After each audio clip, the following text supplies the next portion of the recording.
నమస్తే, welcome to our channel. నేను ప్రియా కౌశిక్.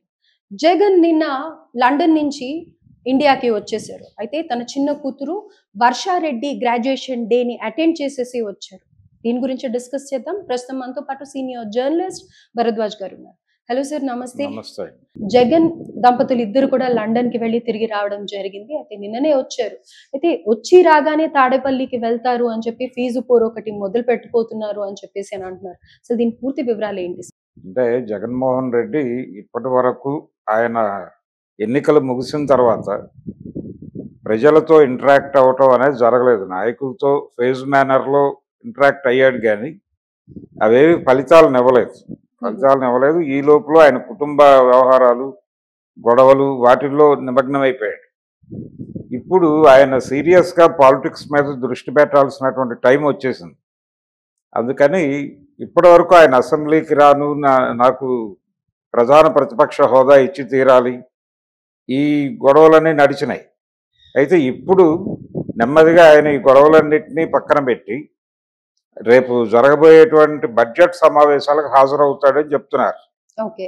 హాజరవటం తర్వాత అక్కడి నుంచి ఆయన ప్రజాక్షేత్రంలోకి వెళ్తారు అని. అంటే రకరకాల విమర్శలు ఉన్నాయి. ఈయన టైంలో విద్యా వ్యవస్థ కుప్పకూలిందని ఒక విమర్శ ఈ మధ్య లోకేష్ గారు చేశాడు.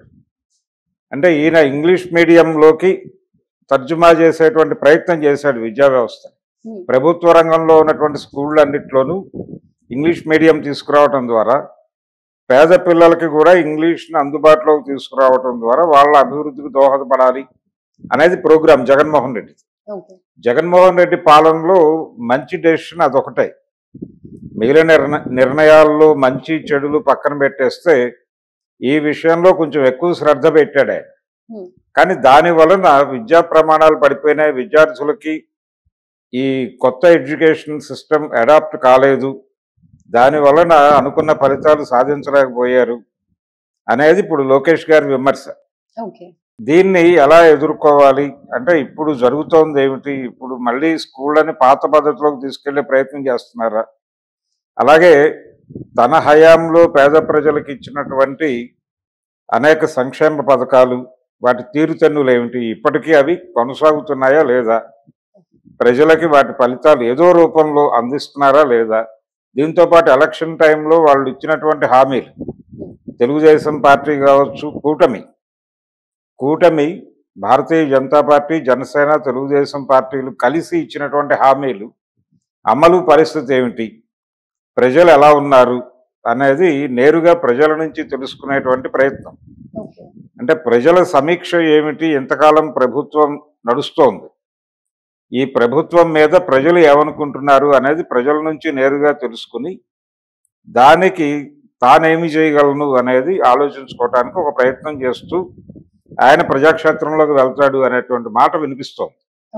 దీనికోసం పార్టీ యంత్రాంగాన్ని సిద్ధపరచుకునే కార్యక్రమం ఇప్పుడు ఆయన తాడేపల్లిలో చేపట్టబోతోంది.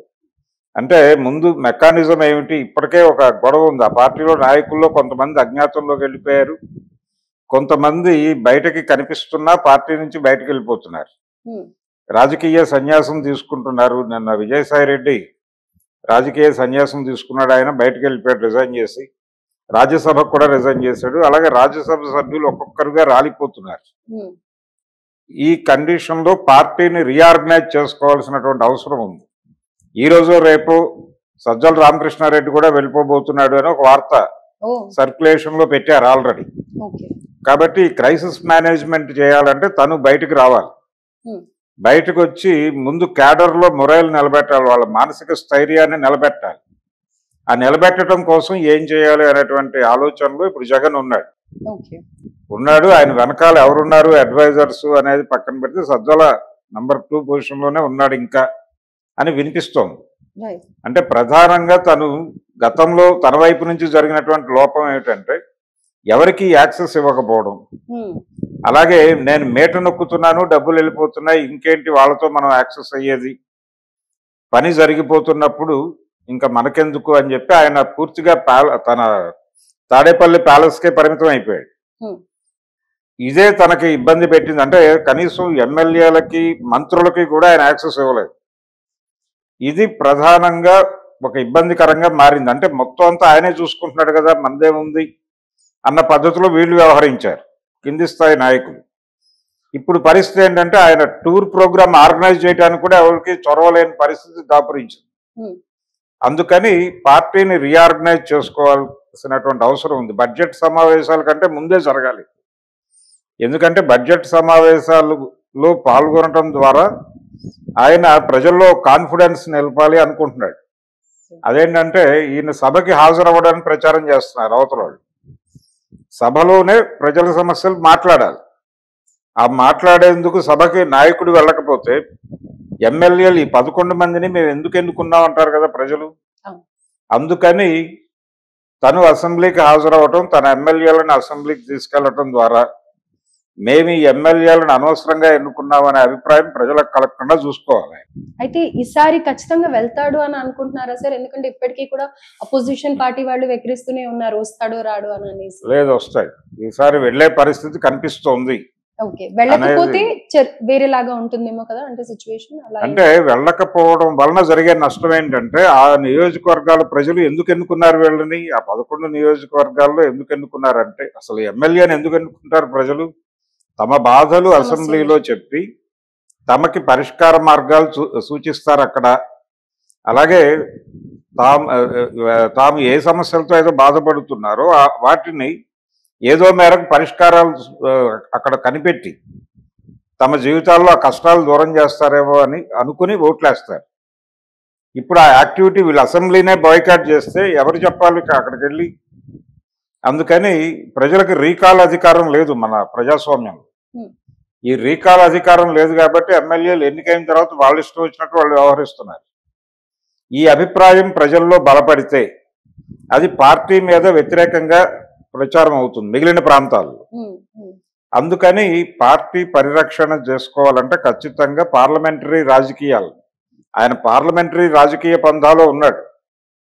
పార్లమెంటరీ రాజకీయ పంథాలో ఉన్నవాడు ఖచ్చితంగా పార్లమెంటరీ రాజకీయాలను గౌరవించాలి. పార్లమెంటరీ రాజకీయాల మీద గౌరవం లేని పార్టీలు కూడా కొన్ని ఉన్నాయి. వాళ్ళు తరిమల నాగిరెడ్డి గారు చెప్పినట్టు పార్లమెంటు అసెంబ్లీలు పందుల దొడ్లు అన్నాడు ఆయన ఒకప్పుడు. అక్కడే అసెంబ్లీలోనే నిలబడి అన్నాడు ఆ మాట అని రిజైన్ చేసి వచ్చేసాడు ఆయన.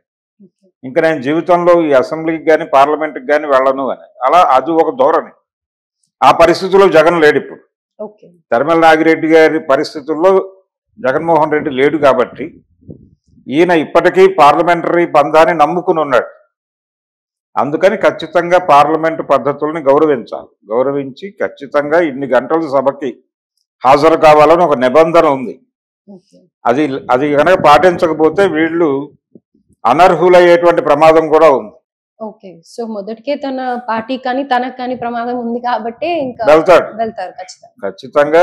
బడ్జెట్ సెషన్ ఖచ్చితంగా హాజరు కావాలి. ఎందుకంటే ఒక సంవత్సరం పాటు ప్రజల కోసం వాళ్ళు ఏం ఖర్చు పెట్టబోతున్నారు, ఏ ఏరియాల్లో ఖర్చు పెట్టబోతున్నారు అనే దానికి సంబంధించిన పద్దు వివరిస్తారు అక్కడ ఆర్థిక మంత్రి గారు.